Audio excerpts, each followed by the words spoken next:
बिस्मिल्लाहिर्रहमानिर्रहीम, अस्सलाम वालेकुम। वली सलमान जी टीवी के तमाम नाजरीन को जी स्पोर्ट्स में खुश आमदीद कहता है, जहां पीर से लेकर जुमेरात तक रोजाना रात 11:03 पर हम इस महफिल को सजाते हैं आपके लिए और बात करते हैं उस दिन खेले जाने वाले स्पोर्ट्स के बारे में और उनसे जुड़ी खबरों के हवाले से। और चूंकि पाकिस्तान क्रिकेट टीम का अनाउंसमेंट हुआ वर्ल्ड कप के लिए और कई ऐसे नाम थे कि जो लोग एक्सपेक्ट कर रहे थे कि वो पाकिस्तान के स्क्वाड का हिस्सा होंगे, वो पाकिस्तान के स्क्वाड का हिस्सा नहीं बन सके और कुछ को रिटेन किया गया जिनकी शायद लोग उम्मीद नहीं कर रहे थे। तो उस अनाउंसमेंट के बाद आज का हमारा यह पहला शो था, तो हमने सोचा कि क्यों ना किसी ऐसी शख्सियत को अपने शो में मदऊ किया जाए कि जिनकी क्रिकेट के उमूर में बड़ी गहरी निगाह हो, क्रिकेट के तमाम तर सर्द व गम उन्होंने देखे हों और इस किस्म की कई सिलेक्शंस जो है उन्होंने कवर भी की हों। और यही वजह है कि फिर हमने डिसाइड किया, मेरे प्रोड्यूसर फैजान मुस्तफ़ा नकवी ने डिसाइड किया कि क्यों ना आज हम इंतहाई सीनियर सीजन और कोनामश सहाफ़ी और अब तो बड़े ज़बरदस्त क्रिकेट कमेंटेटर अब्दुल माजिद भट्टी साहब को अपने शो में मदऊ करें और उनसे उनकी विजडम का हम फ़ायदा उठाएं, उनके एक्सपीरियंस को शेयर करें और उनसे हम जानें कि इस स्क्वाड के हवाले से क्या एप्रीहेंशन जो लोगों की हैं, क्या तहफ़्फ़ुज़ात हैं, वो किस हद तक सही हैं और किसको इस स्क्वाड में होना चाहिए था, किसको नहीं होना चाहिए था, या फिर ये स्क्वाड किस हद तक जो है वो फाइनल फोर तक रसाई का जो है वो कंटेंडर बन सकता है। आज हम बात करेंगे senior sports journalist Abdul Majid Bhatti साहब से, उनको शो में खुश आमदीद भी कहेंगे, लेकिन सबसे पहले प्राइम का फॉर्मेट आज की टॉप स्टोरीज। भारतीय हुकूमत ने पाकिस्तानी टीम को सिक्योरिटी क्लियरेंस का एनओसी जारी कर दिया। ऐसा नहीं कि हमारे बॉलर्स बड़े मैचेस में अच्छा नहीं कर पाते, हम खुद को फाइनल में देख रहे हैं। हारिस रऊफ। एशिया कप में हम अच्छा नहीं कर सके, कोशिश है कि जब वापस आए तो वर्ल्ड कप की ट्रॉफी हमारे सामने हो। सलमान आगा। वर्ल्ड कप में सिर्फ भारत नहीं, सब हमारे हरीफ हैं। अब्दुल्ला शफीक। वर्ल्ड कप में जो टीम भी भारत को हराने में कामयाब होगी वही वर्ल्ड कप 2023 की ट्रॉफी उठाएगी। Michael Vaughan. एशियन गेम्स में पाकिस्तान का टेनिस हॉकी में शानदार आगाज, क्रिकेट स्विमिंग के मुकाबले में मायूस कुन परफॉर्मेंस। कोयटा में all Pakistan veterans cricket tournament का फाइनल कोयटा कंबाइंड ने अपने नाम कर लिया। 6 मुल्की विमेन टूर्नामेंट में पाकिस्तान को मेजबान सऊदी अरब के हाथों 0-1 से शिकस्त का सामना। इंग्लिश प्रीमियर लीग में लिवरपूल की नाकाबिले शिकस्त कारकर्दगी जारी। जी नाज़रीन, ये थी आज की टॉप स्टोरी और जिस तरह प्रोग्राम के इब्तिदा में मैंने कहा कि आज हमारे साथ मौजूद होंगे senior and season sports journalist और एक ऐसी शख्सियत है कि जिनको बिलाशुबा जो है वो उस्तादों का दर्जा दिया जा सकता है। बहुत सारे लोगों ने जो है उनसे स्पोर्ट्स जर्नलिज्म के असरार और रमूज भी सीखे। अब्दुल माजिद भट्टी साहब हमारे साथ मौजूद हैं। अस्सलाम वालेकुम भट्टी साहब। जी वालेकुम अस्सलाम अली, और बहुत शुक्रिया आपका कि आपने मदऊ किया अपने प्रोग्राम में। Sir thank you so much कि आपने हमारे शो के लिए वक्त निकाला। हमेशा से आपकी शफ़क़त और मोहब्बत हमारे साथ रहती है और मुझे याद है कि जब मैं मैंने प्रोग्राम होस्ट किया जी टीवी में, जी स्पोर्ट्स में, तो मेरे पहले शो के जो मेहमान थे वो भी सीनियर जर्नलिस्ट अब्दुल माजिद भट्टी साहब थे। सर सबसे पहले तो ये बताइए कि आजकल माशाल्लाह आपको मैं एज ए कमेंटेटर सुन रहा हूँ, ये एक्सपीरियंस कैसा जा रहा है? पहले भी खैर आप करते रहे, लेकिन अभी वेटरन्स का वर्ल्ड कप आप कवर कर रहे हैं, ये एक्सपीरियंस कैसा जा रहा है? वो मेरा ख्याल हमें इसलिए मौका मिला है कि वेटरन्स का वर्ल्ड कप है, उन्होंने कहा कि कमेंटेटर्स भी वेटरन्स होने चाहिए। सर एक्सपीरियंस वैसे कैसा जा रहा है, क्योंकि पाकिस्तान की टीम बड़ा अच्छा परफॉर्म कर रही है? चूंकि ब्रॉडकास्टिंग से ताल्लुक रहा है, 84 में जब अपना कैरियर शुरू किया तो रेडियो पाकिस्तान में काफी टाइम गुजारा, तो वो फिर गुफ्तगू करने का फ्लो जो था और फिर तलफ़ुज़ वगैरह वो तो वहीं से सीखा। तो ठीक है, टाइम पास करने के लिए जाहिर है आप जैसी कमेंट्री तो हम नहीं कर सकते, लेकिन ठीक है बस गुजारे के लिए, जाहिर है ये पार्ट ऑफ जॉब है, इदारे की तरफ से ऑर्डर था तो कर रहे हैं कमेंट्री। अब बाकी फैसला आपने करना और आप हौसला अफजाई कर रहे हैं, इसके लिए बहुत बहुत शुक्रिया। नहीं सर, आप उस्तादों के उस्ताद हैं सर, हमारी क्या जसारत कि हम जो है वो आपकी कमेंट्री के वाले से कोई कमेंट दे सकें। हम तो खुद आपसे सीखते हैं और यकीनी तौर पे सीख के ही शायद इस कुर्सी तक पहुंचे भी हैं। सर सबसे पहले तो बताइए कि अब थोड़े से स्क्वाड के हवाले से बात करते हैं। ये जो स्क्वाड पाकिस्तान का आया वर्ल्ड कप के हवाले से, उसको जो है फिर काफ़ी जो ताखिर से वीज़े भी इसको इशू हुए हैं। इस जो डिले जो वीज़ा का जो इशू हुआ है, इस हवाले से आप क्या कहेंगे? क्या आपको लगता है कि इसमें कोई सिफारती तौर पे कोई अड़चन थी, कोई उससे हर्डल थी, या आपको भी ऐसे लगता है कि आम पाकिस्तानी की तरह कि इसमें कोई चाल थी बीसीसीआई की?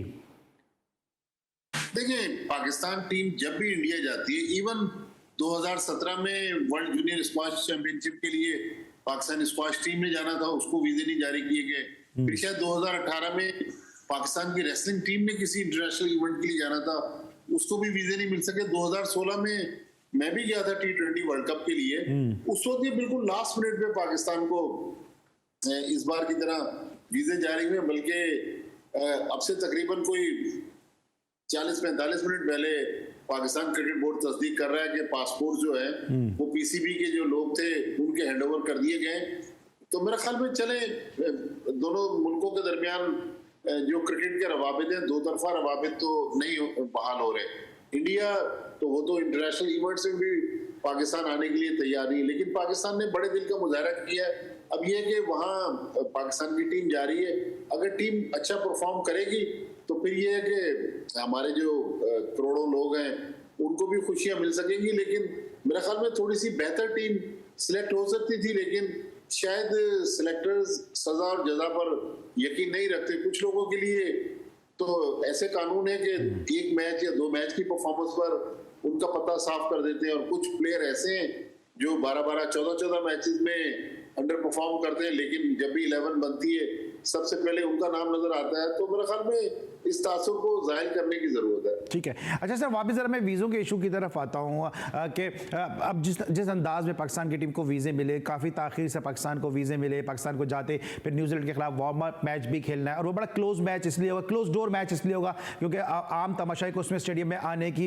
इजाज़त नहीं होगी। ये तमाम चीज़ें क्या पाकिस्तान टीम का मोरल डाउन करने के लिए हैं, क्योंकि क्रिकेट नफसियाती खेल भी है, दिमागी खेल के साथ साथ? देखिए, पाकिस्तान का इसमें अली इतना मसला नहीं है। ये बेसिकली जो इंटरनेशनल क्रिकेट काउंसिल है और बीसीसीआई इंडियन क्रिकेट बोर्ड जो है, ये उनकी तरफ से कोताही हो रही है कि भाई अगर आपको पता था कि 12 रबीउल अव्वल आ रही है और उसी दिन हिंदुओं का भी एक त्यौहार है और आप डिप्लॉयमेंट नहीं दे सकते, तो आप ये मैच किसी और शहर में शिफ्ट कर देते। आजकल तो घंटे डेढ़ की जहाज की फ्लाइट पर आप उड़कर एक शहर से दूसरे शहर चले जाते हैं। या हमारे यहाँ हमने पिछले दिनों पाकिस्तानी सियासत में देखा कि इस्लामाबाद में कुछ मुजाहरे हो रहे थे, तो सिंध पुलिस के लोग जो थे वो इस्लामाबाद चले गए। तो मेरे ख्याल में पाकिस्तान और इंडिया का तो कल्चर सेम है। तो अगर नफरी कम समझ रहे थे तो नफरी किसी दूसरे सूबे से बुलवा सकती थी।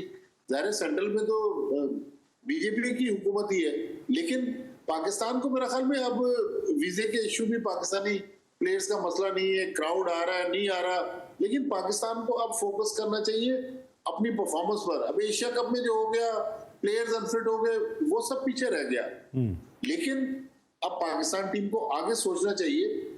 लेकिन आपके इस प्रोग्राम के तवज्जुह से मैं 2 ऐसे वाकयात का जिक्र जरूर करना चाहूंगा। एक, क्योंकि आपका जाती इंटरेस्ट है, ये 2 खबरें मैंने पिछले 2-3 दिन में रिपोर्ट की है। देखिए, टीएमसी ग्राउंड में नेशनल अंडर 19 का जो मैच हुआ, पहले 3 डे मैच था, फिर 1 डे मैच था। दिन में नेशनल अंडर 19 का मैच होता रहा, रात में उसी ग्राउंड को उन्होंने कमर्शियल पर्पस के लिए किसी प्राइवेट पार्टी को दे दिया, फ्लड लाइट्स ऑन करके उसमें भी मैचेस होते रहे। तो मतलब ये जो पहली सीढ़ी है जिससे हमारे प्लेयर्स ने पाकिस्तान टीम की तरफ सफर करना है, अगर वहां कल फिर मुझे किसी ने तस्वीर भेजी, जो मैच रेफरी अहमद सईद थे, वो एक दरख्त के नीचे बैठे हुए अपने लैपटॉप के साथ उस मैच को कंट्रोल कर रहे थे। तो मतलब पाकिस्तान क्रिकेट बोर्ड इतना बड़ा इदारा है और कराची जैसे शहर में बहुत सारे ग्राउंड है। अगर चले कराची में आप समझते हैं कि ग्राउंड नाकाफी है, तो टूर्नामेंट को आप अंडर 19 लेवल टूर्नामेंट, वो टीम कोयटा से कराची आई थी, वो कोयटा में मैच करवा देते। कोयटा में तो हम पीएसएल की और इंटरनेशनल क्रिकेट की बातें कर रहे हैं ना। फिर इसी तरह हैदराबाद में, नवाबशाह में, अगर जहां भी आपके पास ग्राउंड होता, लेकिन जो भी करता रहता है टीएमसी ग्राउंड के, मेरे ख्याल में ये नहीं होना चाहिए। ठीक है। दूसरा, आज आपने खबर होगी कि मोहम्मद हसनैन भी अनफिट हो गए जी। अब देखिए, कुछ दिन पहले ये हुआ कि एहसानुल्लाह, आपको याद होगा कि पीएसएल में 150 की स्पीड से बॉल कर रहे थे और मुल्तान सुल्तान्स की तरफ से एक मैच में तो टोयोटा ग्लैडिएटर्स की बैटिंग को उन्होंने धज्जियां उड़ा दी, बहुत कम स्कोर पर आउट कर दिया। एहसानुल्लाह ने शिकायत की कि मेरी कोहनी में तकलीफ है। उनका इलाज शुरू हुआ, कुछ अरसे बाद उनको कहा गया कि भाई अब आप रिहैब में चले जाएं, पीसीबी के मेडिकल पैनल ने कहा। जब वो रिहैब में गए, उनसे वेट ट्रेनिंग कराई गई, बॉलिंग करवाना शुरू की गई, तो एहसानुल्लाह ने चीखें मारना शुरू कर दी कि मेरी कोहनी में तकलीफ तो मजीद बढ़ रही है। उसके बाद कतर ले जाना चाह रहे थे पीसीबी मेडिकल पैनल के, शायद उनके वीजे का कोई इशू आया। फाइनली जब उनकी रिपोर्ट्स बर्तानिया भेजी गई तो पता ये चला, बर्तानिया के डॉक्टर्स ने कहा कि भाई इसकी कोहनी में तो फ्रैक्चर है, और एक हफ्ता पहले एहसानुल्लाह की कोहनी का ऑपरेशन हुआ है, वो भी 6 महीने के लिए क्रिकेट से बाहर हो गया है। तो मतलब हम अपनी क्रिकेट की, हम वर्ल्ड कप की बात कर रहे हैं, हम अपनी अंडर 19 क्रिकेट को देख लें और हमारे यहाँ जो हमारे प्लेयरों के साथ डॉक्टर्स जिस तरह का इलाज कर रहे हैं, तो मेरे ख्याल में हमारी क्रिकेट में ओवरहॉलिंग की जरूरत है। गवर्नेंस का काफी सीरियस किस्म का इशू है। ठीक है। अच्छा सर, आप जो टीएमसी ग्राउंड की बात कर रहे हैं, आपको याद होगा कुछ अर्से पहले यहाँ पे ताले भी लगा दिए गए थे, और जो सिटी डिस्ट्रिक्ट गवर्नमेंट थी उसने इसका इंतजाम और इंतजाम संभाल लिया था, और उसके बाद इसको फिर केसीसी के जमील अहमद साहब जिससे पहले देख रहे थे, वो इस ग्राउंड के मामला को अब नहीं देख रहे हैं। इस हवाले से एजिटेशन भी काफ़ी हुआ, प्रेस क्लब पे भी वो गए, लेकिन उनकी कोई उस हवाले से कोई सुनवाई हो नहीं सकी। अब थोड़ी सी मैं बात करती हूँ, जो आपने इंजरीज की आपने बात की है, इसी तरह से नसीम शाह की इंजरी के हवाले से आप क्या कहेंगे? क्योंकि जब वो लंका प्रीमियर लीग खेल रहे थे उस वक्त भी खबरें लीक आउट हुई कि नसीम जो है वो अनफिट है, फिर उनको एशिया कप भी खिलाया गया, और अब उसका खमियाजा ये भुगतना पड़ा कि वर्ल्ड कप में पाकिस्तान नसीम शाह जैसे बैट्समैन जो आखिरी नंबर पर आके पाकिस्तान को मैच जिता चुके हैं, उनसे भी जो है वो महरूम हो गया, और साथ साथ उनकी पेस से, बॉलिंग से भी जो है वो महरूम हो गया। देखिए, ये 3 हमारे पास एग्जाम्पल है। एहसानुल्लाह की मैंने मिसाल दी, मोहम्मद हसनैन का आज पीसीबी ने अनाउंस किया कि वो चाइना जो एशियन गेम्स की टीम जा रही थी उससे आउट हो गए, फिर नसीम शाह। तो हमने, मेरे ख्याल में पाकिस्तान शायद दुनिया का वाहिद बोर्ड है जो हर लीग के लिए प्लेयर्स को एनओसी जारी कर देता है। जाहिर है इंसानी बॉडी है, उनको तो पैसा मिल रहा है। राशिद लतीफ ने तो फिर यही कहा ना कि ये पीसीबी ने इनको पैसा बनाने की मशीन बना दी है। देखे, पीसीबी का सिर्फ इतना कसूर है कि पीसीबी एनओसी दे रहा है जो नहीं देना चाहिए। अब पीसीबी जब उनको पाबंद करना चाहता है कि साल में 1 लीग खेल रहे हैं, 2 लीग खेल रहे हैं, तो आज आप देखें 4था महीना खत्म होने जा रहा है, सेंट्रल कॉन्ट्रैक्ट में प्लेयर साइन नहीं कर रहे, एजेंट्स प्लेयर को एक अलग तरफ लेके जा रहे हैं। तो मेरे ख्याल में ये वो इश्यूज हैं जिनमें बेहतरी लाने की जरूरत है। ऐसा ना हो कि हम अपने प्लेयर से तो हाथ धो रहे हैं, एक एक करके हमारे प्लेयर्स इंजर्ड हो रहे हैं। अब देखे ना, साइम अयूब, आज ही हमने पढ़ा कि उन्होंने कैरिबियन लीग के फाइनल में 50 किए, और साइम अयूब ने अपनी टीम, गयाना की जो टीम थी उसको चैंपियन बनवा दिया। आजम खान, वो भी कैरिबियन लीग खेल रहे हैं। अरे भाई, आपने इन 2 यंग प्लेयर को तो चाइना जाने वाली टीम में सिलेक्ट नहीं किया, तो ये कौन सी टीम सिलेक्ट हो रही है? अब आसिफ अली, खुशदिल शाह, ये तो आजमुदा प्लेयर है जो पाकिस्तान टीम से ड्रॉप हुए। अब इन चाइना में जो टूर्नामेंट हो रहा है, अभी जो इमर्जिंग एशिया कप हमने श्रीलंका में खेला, माशाल्लाह बड़ी अच्छी परफॉर्मेंस थी, पाकिस्तान जीत कर आ गया, लेकिन उस इमर्जिंग एशिया कप की टीम में भी 42 या 43 मैच खेलने वाले वसीम जूनियर पाकिस्तान टीम का हिस्सा थे। तो मेरे ख्याल में नए लड़कों को जब तक एक्सपोजर नहीं देंगे, आप डोमेस्टिक क्रिकेट ज्यादा फॉलो करते हैं, तो आप देखिए बहुत सारे यंगस्टर्स हैं जो अपकमिंग है, टैलेंटेड प्लेयर है, उनको आप लेकर जाएं, बजाय ये कि आजमूदा प्लेयर्स को। मेरे ख्याल में हसनैन को भी इस टीम में नहीं होना चाहिए था। बिल्कुल। और आप ये जो बात कर रहे हैं एशियन गेम्स के हवाले से बात कर रहे हैं सर, आपको तो मुझसे बेहतर याद होगा कि सैफ गेम में पाकिस्तान को अफगानिस्तान हरा चुका है। जब खालिद लतीफ की क़यादत में टीम गई थी, सादिक मोहम्मद उसके कोच थे, तो हमने शायद उस वक्त भी लाइट लिया, और अफगानिस्तान ने उस वक्त हमें हराया था जब राशिद लतीफ जो कोच थे अफगानिस्तान के, और पाकिस्तान की टीम के कोच थे सादिक मोहम्मद साहब। सैफ गेम में पाकिस्तान को जो है वो चांदी तमगा, कासी का तमगा उस वक्त मिला था। बिल्कुल, देखें वो पाकिस्तान के साथ एक डिबैकल हुआ। आज आप विमेंस टीम की परफॉर्मेंस को क्या समझ रहे हैं? आप देखें ना, कल पाकिस्तान की टीम श्रीलंका से अपसेट हुई, पाकिस्तान गोल्ड मेडल दौड़ से बाहर हुआ। आज कांसे के तमगे के लिए मैच खेल रहा था, आज पाकिस्तान को बांग्लादेश ने हरा दिया। अभी कुछ दिन पहले हमारी विमेंस टीम ने यहाँ व्हाइट वॉश किया साउथ अफ्रीका की, तो फिर ये यकायक रिवर्स गियर परफॉर्मेंस में कैसे आ गया? ये इनकंसिस्टेंसी जो है, इसका भी तो जवाब लेना चाहिए ना कि विमेंस क्रिकेट पे आज ये पाकिस्तान क्रिकेट बोर्ड ने कहा कि पीएसएल के साथ हम खवातीन की भी लीग करवाने या कुछ मैचेस करवाने का सोच रहे हैं। लास्ट ईयर पीएसएल के साथ भी उन्होंने मैचेस करवाए थे, लेकिन ये जो इस तरह की परफॉर्मेंस है, तो मेरे ख्याल में अकाउंटेबिलिटी की जरूरत है कि एकदम परफॉर्मेंस में डिप क्यों आ गया, कहीं को मसाइल तो नहीं है पाकिस्तान विमेंस टीम के अंदर। ठीक है सर, इसको भी ज़रा डिस्कस करेंगे कि आपने कहा कि वीमेंस PSL की बात भी हो रही है, इसको भी थोड़ा डिस्कस करेंगे, साथ साथ पाकिस्तान टीम की सिलेक्शन और उसके फिर पाकिस्तान की टीम की रसाई कहाँ तक होगी, क्योंकि हारिस रऊफ ने तो कह दिया जी हम फाइनल खेलेंगे, कोई और सेमीफाइनल में पहुंचे ना पहुंचे हमें उससे कोई गर्ज नहीं। ब्रेक लेंगे, जब ब्रेक के बाद वापस आएंगे तो अब्दुल माजिद भट्टी साहब हमें कंटिन्यू करेंगे। मिलते एक छोटे से ब्रेक के बाद।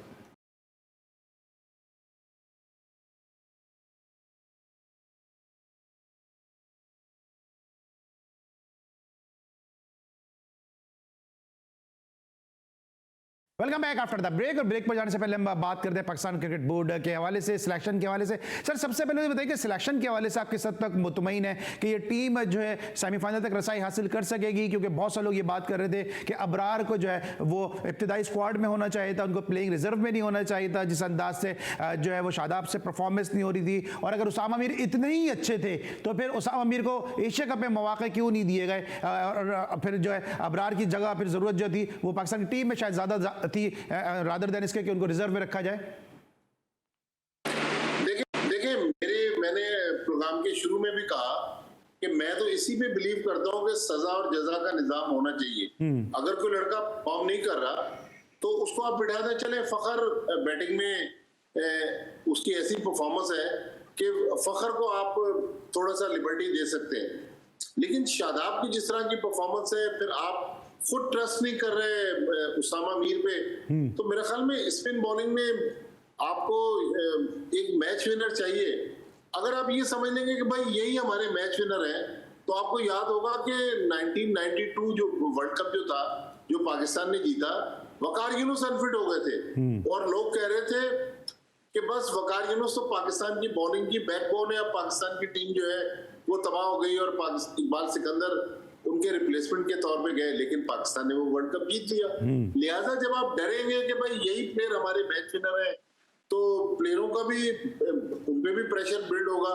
एक प्लेयर अगर 12 इनिंग्स में नाकाम हो गया या शादाब खान की इतनी लंबी परफॉर्मेंस जो है वो खराब हो रही है, तो उससे शादाब पर भी प्रेशर होगा। और इंडियन पिचेस पे कल आप देख रहे हैं ना, ऑस्ट्रेलिया के खिलाफ इंडिया ने क्या किया कि वो तो डकवर्थ लुइस पे 99 रन से वो जीते, वरना तो 150-200 रन से इंदौर में वो वनडे जीत रहे थे। तो इंडियन पिचेस पर आपको वो प्लेयर चाहिए जो मैच विनर्स हो। तो मेरा ख्याल में चले शादाब सीनियर प्लेयर है, वाइस कप्तान है, उनको आपने मौका दे दिया, लेकिन फिर उसामा मीर पे तो थोड़ा सा गैम्बल कर ले। नवाज पे भी आप ट्रस्ट नहीं कर रहे, एक मैच नवाज को खिलाते हैं फिर बिठा देते हैं। तो इतना बड़ा जो हमने अपना मेला सजाते हैं, Quaid-e-Azam trophy, national one day tournament, national T20 tournament, उसमें परफॉर्मर कहाँ है? क्या हम इन्हीं 16-18 लड़कों पे रिलाय कर रहे हैं, बार बार इन लड़कों को मौका दे रहे हैं? ये देखें, ये पॉलिसी बुरी नहीं है, क्या बहुत ज्यादा उखाड़ पिछाड़ नहीं करनी चाहिए, लेकिन बाज लोगों के लिए जब आपने एक सेट कानून बना दिया कि इस लड़के के बगैर पाकिस्तान की टीम नहीं बनेगी, ये मेरा ख्याल नहीं हो रहा चाहिए। ठीक है सर, मैं जरा आता हूँ कायदे-ए-आज़म ट्रॉफी के ऊपर भी, लेकिन ये बताइएगा कि अब आपके पास इनसाइड है इस हवाले से कोई, क्योंकि बहुत सारे लोग ये बात कर रहे हैं कि हफीज ने जो रेजिग्नेशन दिया है टेक्निकल कमेटी से, उसका रीजन भी यही था कि वो शादाब को नहीं चाहते थे कि वो शादाब हों, और वो शायद अबरार को चाहते थे, और चूंकि उन्होंने कहा कि जी परफॉर्मेंस अच्छी नहीं है शादाब की, आप वाइस कैप्टन बना के जो है उनको ये स्टैंप दे रहे हैं कि आप सारे मैच खेलेंगे। इस हवाले से कोई इनसाइड है आपके पास? देखिए, मैं जो ये जितनी बात कर रहा हूँ अली अपने तजर्बे की बुनियाद पे कर रहा हूँ। मेरा ख्याल में किसी रीजन के तो हफीज ने रिजाइन नहीं किया होगा, और जो रीजन, एक तो शादाब का रीजन था, दूसरा वो ये भी चाहते थे कि हारिस ना जाए as a reserve wicket keeper, आप सरफराज को लेकर जाए। देखिए, आजकल कन्वेंशन का कानून है, आपने हारिस को बिठाया हुआ है ट्रेवलिंग रिजर्व में, तो अगर खुदा न खास्ता रिजवान ड्यूरिंग मैच अनफिट हो जाए तो फिर पाकिस्तान की विकेट कीपिंग कौन करेगा? तो ये मेरा ख्याल गैम्बल बहुत ज्यादा किया गया है सिलेक्शन पे। थोड़ी सिलेक्शन में अगर क्लैरिटी आ जाती तो इससे पाकिस्तान टीम को भी फायदा होता, और जिन लड़कों की मुसलसल नाकामी हो रही है उन पर भी प्रेशर बिल्ड नहीं होता, क्योंकि वर्ल्ड कप ऐसा टूर्नामेंट है, कहने को तो हारिस ने कह दिया कि हम ट्रॉफी के साथ आएंगे, सलमान अली आगा भी इस किस्म की बात कर रहे हैं, मैं भी कह दूं जीत जाएंगे वर्ल्ड कप, लेकिन बाकी जो 9 टीमें हैं वो भी तो तैयारी के साथ आई हैं। फिर आपकी लंबा लीग स्टेज है, 9 मैच खेलने आपने, लेकिन आप देखें कि वर्ल्ड कप जिस तरह आगे बढ़ रहा है, शुरू में श्रीलंका और नेदरलैंड के मैच निस्बतन हल्के मैच है, उसके बाद आप देखें India, Afghanistan, Bangladesh, Australia, New Zealand और आखिरी मैच जो पाकिस्तान का कलकत्ता में ग्रुप मैच है वो इंग्लैंड के खिलाफ है। ठीक। तो मेरे ख्याल में ये आसान वर्ल्ड कप नहीं है पाकिस्तान के लिए, लेकिन मेरी ख्वाहिश है कि भाई इंडिया में पाकिस्तान कुछ अच्छा करे, अगर वर्ल्ड कप जीत कर आ जाए तो कौम को खुशियां मिल जाएंगी। सर सब पाकिस्तानियों की यही ख्वाहिश है कि पाकिस्तान वर्ल्ड कप जीत कर आ जाए, लेकिन ये सरफराज का भी आपने तस्करा भी किया कि जो सरफराज के क्या जो मसाइल हैं, क्या वो डोमिसाइल हैं? देखें, सरफराज समेत और भी हमारे जो इस मुल्क के सबसे बड़े शहर के प्लेयर्स हैं, उनके साथ मसाइल रहते हैं ना कि अब 2-3 मैचों की परफॉर्मेंस पर फवाद आलम फॉरएवर पाकिस्तान टीम से बाहर हो गए। साइम अयूब भी एक मिसाल है। साइम अयूब को आप चाइना जाने वाली टीम में भी सिलेक्ट नहीं कर रहे, तो कुछ ना कुछ तो देखें मसला है, लेकिन बस वो सरफराज को टीम में लेने के लिए तैयार नहीं है। मेरे ख्याल में जिस तरह फखर स्ट्रगल कर रहे थे, अगर बैकअप के लिए आप सरफराज को विकेट कीपर प्लस ओपनर लेके जाते तो आपको याद होगा 2015 के वर्ल्ड कप में जब पाकिस्तान टीम स्ट्रगल कर रही थी ईडन पार्क ऑकलैंड में, तो सरफराज से ओपन करवाया उन्होंने, 49 रन बनाए, 6 कैचेस लिए। अगले मैच में उन्होंने आयरलैंड के खिलाफ फिर सेंचुरी बना दी और पाकिस्तान एडिलेड में सेमीफाइनल खेला। वो जो फेमस स्पेल किया वहाब रियाज ने, पाकिस्तान वो शेन वॉटसन के खिलाफ पाकिस्तान वो हार गया था सेमीफाइनल, लेकिन वो सरफराज तो मेरा ख्याल इन एशियन कंडीशन में स्पिनर्स के खिलाफ वो एक अच्छा ऑप्शन हो सकते थे। ठीक है। अच्छा सर, अभी आप डोमेस्टिक क्रिकेट की बात कर रहे थे, आपको लगता है कहीं ना कहीं जो डोमेस्टिक क्रिकेट में आप जो कह रहे हैं कि प्लेयर्स की परफॉर्मेंस जो है वो हाईलाइट नहीं हो रही है, इसमें कहीं ना कहीं पीसीबी और उसके जो दीगर स्टेक होल्डर है वो जिम्मेदार है? क्योंकि आपने, मैंने, वहीद खान साहब ने, याया हुसैनी साहब ने, मिर्जा इकबाल बेग साहब ने, इवन तारिक सईद साहब ने बड़े एक तारीखी टूर्नामेंट कवर किए हुए हैं, उसकी एक बड़ी हाइप होती थी, बड़े तारीखसाज टूर्नामेंट होते थे, प्लेयर्स की परफॉर्मेंस हाईलाइट होती थी। अब ऐसा लग रहा है कि वो मैचेस यूट्यूब पे भी आ रहे होते हैं, वो टीवी पे भी आ रहे होते हैं वो मैचेस, लेकिन जंगल में मोड़ नाचा किसने देखा? ना प्लेयर की परफॉर्मेंस सामने आती है और ना शायद उनको बताने वाले ऐसे लोग मौजूद हैं कि जो प्लेयर की परफॉर्मेंस को हाईलाइट कर सकें। लेग पे खेला, ऑफ पे खेला, कवर पे खेला, ऑन पे खेला, यहीं तक मामला सारे रह गए। अली, अगर मैं गलत कह रहा हूं तो आप मेरी तस्दीक कीजिएगा। मेरा ख्याल है शायद इस बार तो यूट्यूब पर काइजर ट्रॉफी के मैचेस नहीं आ रहे, शायद इस राउंड से आना शुरू हुए। किसी ने को तस्वीर लगाई थी, उससे मुझे अंदाजा हुआ, लेकिन मैंने तो कोशिश की शुरू के राउंड में तो काइजर ट्रॉफी के मैचेस यूट्यूब पे नजर नहीं आए।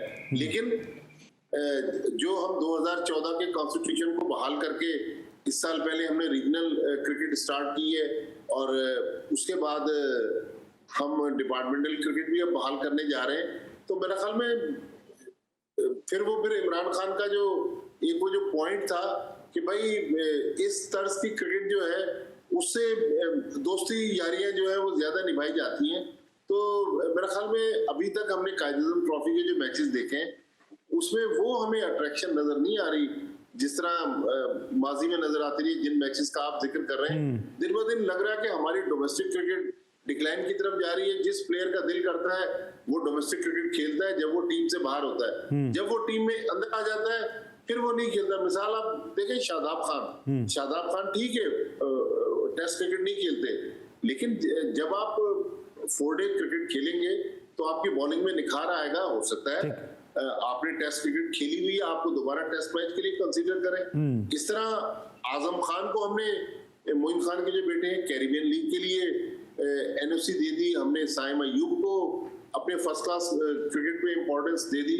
तो मेरे ख्याल में जब तक हमारे लड़के पीसीबी के कंट्रोल में नहीं आएंगे, अपने फर्स्ट क्लास टूर्नामेंट को अहमियत नहीं देंगे, तो फिर तो इधर उधर की मांगे तांगे की टीम हम बनाकर काइजर ट्रॉफी खेलेंगे तो फिर तो पाकिस्तान क्रिकेट का अल्लाह ही हाफिज़ है। सर वक्त कम है, वरना इस पे मौजू पे एक तवील एक और नशिस्त आपके साथ हो सकती है कि लड़कों के साथ साथ पीसीबी खुद भी शायद नहीं चाहता कि लोगों की तवज्जो डोमेस्टिक क्रिकेट पर हो ताकि उनके फ्लॉज जो हैं वो लोगों के सामने आए। इसलिए under the cover he, under the carpet he cricket खेली जा रही है और किसी को शायद पता भी नहीं चल रहा। स्कोर कार्ड भी अवेलेबल नहीं है, बल्कि इवन ग्रेड 2 का स्कोर कार्ड अवेलेबल नहीं है पीसीबी अपनी वेबसाइट पर। मैंने बड़ी कोशिश की है कि कराची के मैचेस के इब्तिदाई मैचेस का स्कोर कार्ड निकाल लूँ, लेकिन वो मुझे नहीं मिल सका क्योंकि वो क्लिक जब करते तो लिंक ही उनका उनका नहीं खुल पाता है। लेकिन सर अब मुझे बताएगा, क्योंकि आपका मीडिया से ताल्लुक है, ये क्रिकेट बोर्ड का जो मीडिया डिपार्टमेंट है ये क्या कर रहा है? क्योंकि अगर ज़का अशरफ साहब खुद आके एंकर्स को ये बता रहे हैं कि वीजे मिल गए, तो फिर मीडिया डिपार्टमेंट क्या कर रहा है? वो खाली वहां पे श्रीलंका जाके जो है वो कैसीनो में मौजूद है वहां पे लोग? देखिए, मैं आपको डायरेक्ट ये बात नहीं बता रहा, लेकिन इशारा दे रहा हूं कि पीसीबी के मीडिया डिपार्टमेंट में एक और बड़ी शख्सियत की एंट्री हो रही है। अच्छा। मेरा ख्याल में 1 तारीख तक जब पाकिस्तान टीम भारत में लैंड करेगी तो पीसीबी हेडक्वार्टर में भी एक नई शख्सियत आएगी। लग रहा है कि यहाँ भी एक बड़ी विकेट, मीडिया डिपार्टमेंट की एक और नई विकेट, बड़ी विकेट जो है वो गिर गई है।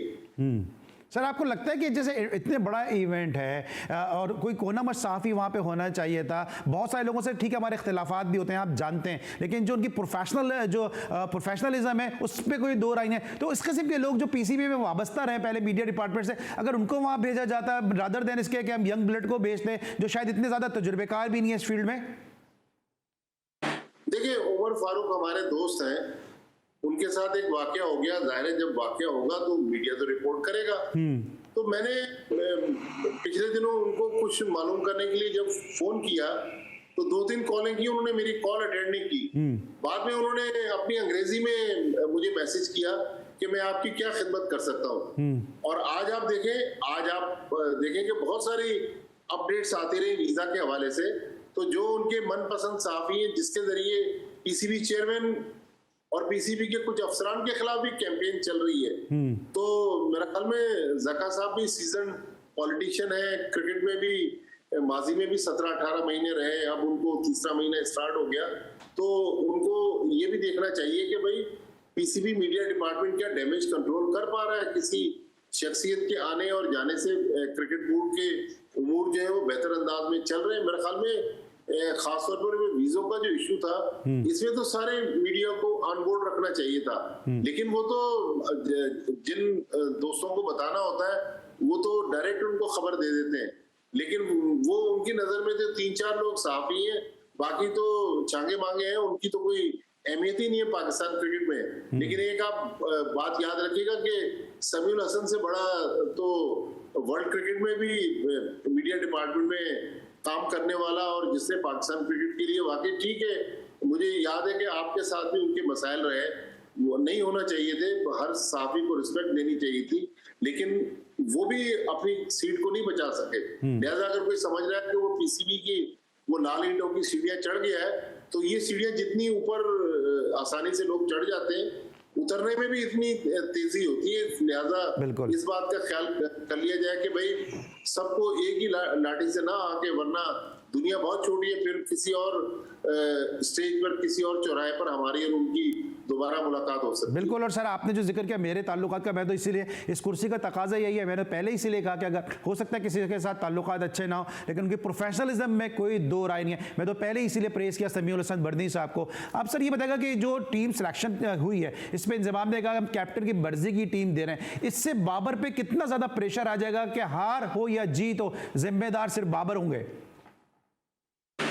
देखिए, इंतजाम से बड़ा जवाब तो पीसीबी चेयरमैन की तरफ से आया। उन्होंने कहा जी हम शादाब को ड्रॉप करना चाहते थे, लेकिन कप्तान चाहते थे कि शादाब जो है वो टीम में रहे। तो बाद में पीसीबी ने उस खबर का डिनायल भी इशू किया। लेकिन मेरे ख्याल में अगर चेयरमैन भी ये बात कह दे तो इसका मतलब है कि कुछ पोशीदा हाथ हैं, शायद वो इंतजाम उल हक है, चाहे बाबर आजम है या उनके एजेंट है, लेकिन वो उन प्लेयर्स को पाकिस्तान टीम में देखना चाहते हैं। लेकिन मेरे ख्याल में कोई भी टीम किसी प्लेयर की वजह से नागुज़ीर नहीं होनी चाहिए।